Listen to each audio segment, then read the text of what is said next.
L'affaire George Floyd aux États-Unis ramène à l'avant-plan de l'actualité toute la question de l'emploi de la force par les policiers. Évidemment, il y a eu des manifestations, ça a remis en cause toute la façon dont les policiers travaillent aux États-Unis et même partout à travers la planète. C'est quelqu'un qui sait de quoi il parle lorsqu'il parle d'utilisation de la force. C'est bel et bien notre prochain invité, Stéphane Wall, policier nouvellement retraité du SPVM qui a eu un jour à prendre cette décision. Monsieur Wall, bonjour. Bonjour à vous, M. Guérin. Je vais rappeler aux gens, les gens vont s'en rappeler, surtout ceux de Montréal, 31 mai 2000, braquage de banque, vous êtes intervenu sur l'événement et les gens vont faire le lien parce que c'est Jules Roiseux qui était chroniqueur, 20 fromages à Salut Bonjour, qui avait été pris en otage par le braqueur en question. Alors vous êtes devant le braqueur, vous avez à prendre une décision. Quoi faire? Est-ce que vous abattez le braqueur au risque même d'atteindre la victime? Vous avez pris cette décision lourde de circonstances. D'ailleurs, je mentionne aux gens que vous avez été blanchi sur toute la ligne et que le procureur a conclu que vous avez probablement sauvé des vies en abattant le braqueur en question. Monsieur Wall, je sais que ça vous a pris du temps avant d'être capable d'en parler de cet événement-là, mais dites-nous ce qui se passe dans la tête d'un policier qui a une fraction de seconde une décision à prendre, une décision qui va changer plein de vies. En fait, pour moi, c'est important de parler de cet aspect-là, de montrer qu'en arrêt d'un uniforme, il y a un humain. Et lorsqu'on est dans cette situation où il y a une décision de vie ou de mort à prendre, et surtout quand on a du temps, parce qu'il y a deux types de réactions. Ça peut être une attaque spontanée d'un suspect vers un policier. Là, tu n'as pas le temps de réagir. Mais dans mon cas, à moi, j'avais le temps de réfléchir, de donner des options au suspect et il y a un débat de valeurs qui se fait à l'intérieur de nous. Un débat entre un peu ce que j'exprimais dans l'article, entre le bien et le mal. D'un côté, on se dit, j'ai le droit, la formation me permet, tout ce que j'ai appris me permet de neutraliser le suspect parce qu'il représente un danger pour un citoyen ou pour un ensemble de citoyens autour. Et de l'autre côté, on est des policiers, on entre dans la police pour sauver des vies. On n'entre pas dans la police pour enlever des vies. C'est une décision qui est très difficile à prendre. C'est un débat éthique, un débat moral, un débat mental de prendre la décision de faire feu. Et c'est ce que j'ai vécu ce matin-là. Ça a été quelques minutes là, de remise en question sur ce que j'allais faire. Et j'ai pris la décision ultime d'enlever une vie lorsque j'ai entendu le suspect dire aux policiers tassez-vous de là, mais je vais biffer les mots qu'il a dit parce que je le tire et je me tire. Puis je me suis dit, Stéphane, tu n'as pas le choix. Tu dois faire feu pour sauver la vie de l'otage parce que sinon, tu vas consulter un psychologue toute ta vie. Et ça m'a pris effectivement plusieurs années à être capable de commencer à en parler. Puis il y avait des séquelles qui étaient associées à ça. Je comprends, mais c'est pas qu'une petite décision. Nous autres, on voit l'événement, on voit les images d'une scène, on pense que le policier, il a fait son travail. Faut mentionner, M. Wall, que la conjointe et le père du suspect vous ont pardonné, ont complètement compris la décision que vous avez prise d'abattre cet individu-là, cette journée-là, mais quand même, ça vous a pris des années avant de passer par-dessus cet événement-là.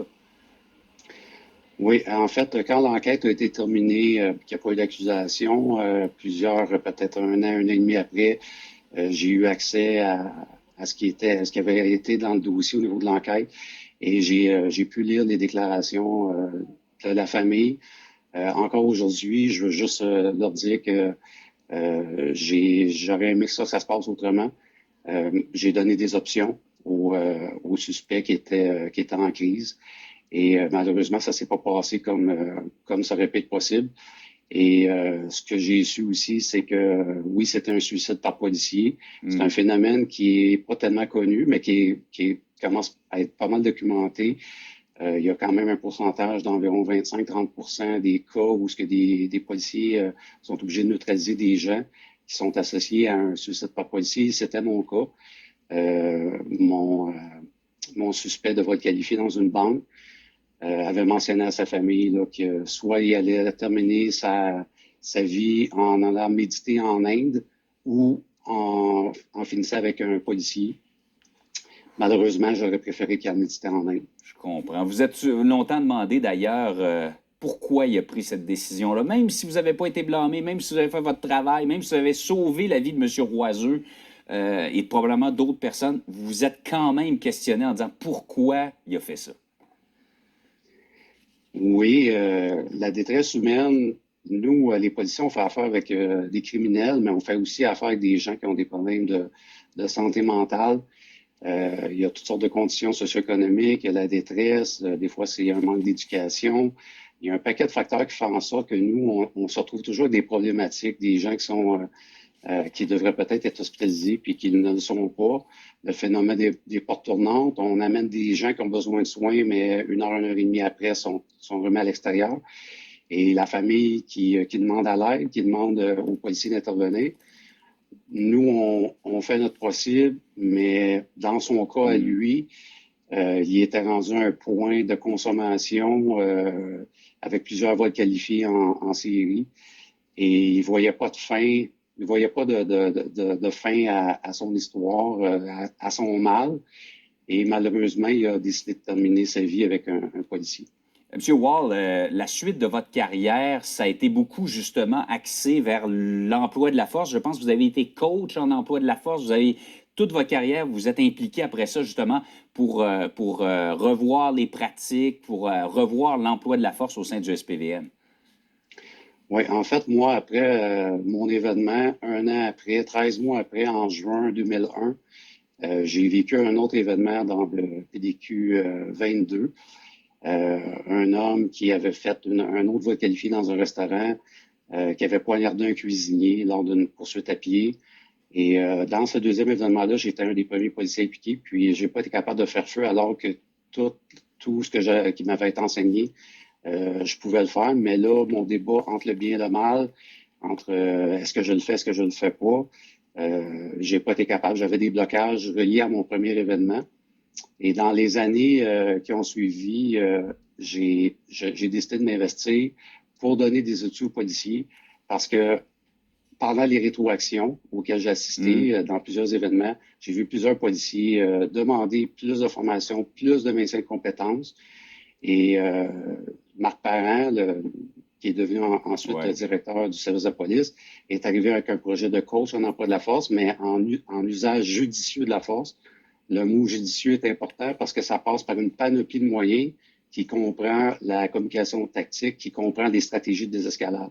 Donc, on avait vraiment une panoplie de moyens, puis c'est par l'échange de partage avec les gens, avec les policiers du terrain, qu'on était capable d'adopter des meilleures pratiques. Absolument. Les choses ont bien changé, ont bien évolué depuis 20 ans. On en sait beaucoup plus. Les techniques se sont raffinées au cours des 20 dernières années. Ce qui m'amène à vous parler rapidement de l'affaire George Floyd. Votre regard là-dessus, on va voir les images de cette intervention, ça fait le tour du monde. La mort de ce pauvre homme qui a remis en question toutes les méthodes policières. Pour vous, là, c'est évident que les principes de base n'ont pas été appliqués lors de cette arrestation-là. Effectivement, c'est ce que je disais dans l'entrevue. Ce qu'on peut voir, c'est sûr qu'on voit juste une partie de l'image. C'est souvent comme ça dans les vidéos. Mais ce qu'on voit présentement comme image, c'est pas une technique qui est enseignée du tout au Québec. Et ça ressemble à un travail en équipe. C'est une technique où plusieurs policiers vont aller immobiliser et contrôler un individu au sol dans le but de le menotter. Puis, tout de suite après le menottage, c'est important de placer l'individu sur le côté, sur son côté latéral, pour éviter une acte physique positionnelle. Dans plusieurs cas répertoriés dans le passé, des gens sont décédés à cause de la compression thoracique. Les gens peuvent avoir de la misère à respirer. Et plus la consommation de stupéfiants, etc., ça fait en sorte que le rythme cardiaque va peut-être être à 200, 210, 220, puis ça peut amener des complications. Donc, la formation de base, il n'y a aucun point d'appui qui peut se faire au niveau du cou, comme on le voit sur la vidéo, surtout pendant 8 minutes. On va parler plutôt peut-être de contrôler le centre de rotation au niveau de la ligne des épaules. Ça, c'est quelque chose de possible. Mais sur la fraction des images qu'on a là, on ne voit pas l'individu se faire placer en position latérale. Puis le procès dira est-ce que ça a contribué, qu'est-ce qui a contribué exactement au décès de cet individu-là. Ouais. Mais il y a une mauvaise technique de base. Oui, Ouais, d'ailleurs, les policiers ont été tous limogés par le service de Minneapolis et sont accusés aux criminels.